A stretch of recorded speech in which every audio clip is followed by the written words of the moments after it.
কারা এখানে বসে আছে? আমাদের দুত্তু পাখি দুতু, যে দুত্তু পাখি হয়েছে। হ্যাঁ, যে আমাদের দুত্তু দুটো পাখি আছে, এই দুত্তু পাখিদের তো বসে আছে এখানে। হুম, আমাদের দুত্তু পাখি টেবিলের পিছনে বসে আছে, কারারে খেলা করছে। আমাদের তুতুন পাখিগুলো, ওরে বাবা, বল খেলছে, বল খেলছে। ওরে বাবা রে, কি খেলা করছে! মাই গড! হুম,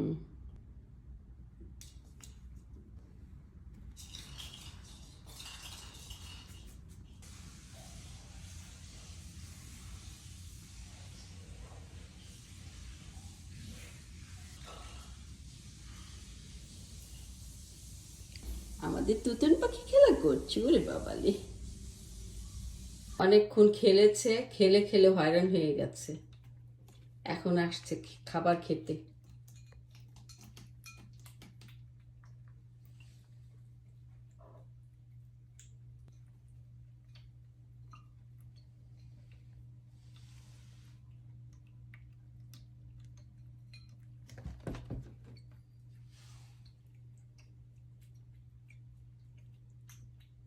খুবই দুষ্টু হয়েছে, এত ছোট অথচ কি যে দুষ্টের সেরামণি হয়েছে, বলার মতো না।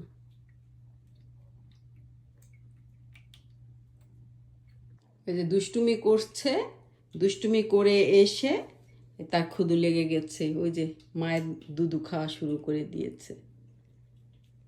এখানেই তাদের আড্ডা। আমি অনেক ধমকের উপরে রাখি, ঘরে যায় না ও। যদি বলি ঘরের দিকে গেলে, যদি বলি কো লন্ড্রি রুমে, তাহলে একদম দৌড় দিয়ে চলে আসে এই লন্ড্রি রুমে। লন্ড্রি রুমে বসে দুষ্টুমি করে, যত আড্ডা ফাড্ডা সব করে ওরা এখানে। ঘরে কিন্তু বেশি যায় না, কেননা ঘরে আমি যেতে দেই না। আর একটু সময়ের জন্য গেলেও তাও আমি ওদেরকে হালকা একটু সময়, যেমন 10 মিনিট ওরা খেললো, তারপরে আমি ওদেরকে পাঠিয়ে দিই যে লন্ড্রি রুমে চলে যাও। তাই লন্ড্রি রুমে এসে তারপরে এখানে বসে খেলা করে, কিন্তু দরজাটা খোলাই রাখি লন্ড্রি রুমের। সে খাচ্ছে, ক্ষুধা লেগে গেছে, মাংস খাচ্ছে। হ্যাঁ, ময়না পাখিটা কি খাচ্ছে? মাংস খাচ্ছে। বুঝলে বাবা রে, কি খাচ্ছে তুতুন পাখি? তুতুন পাখি তাকাও,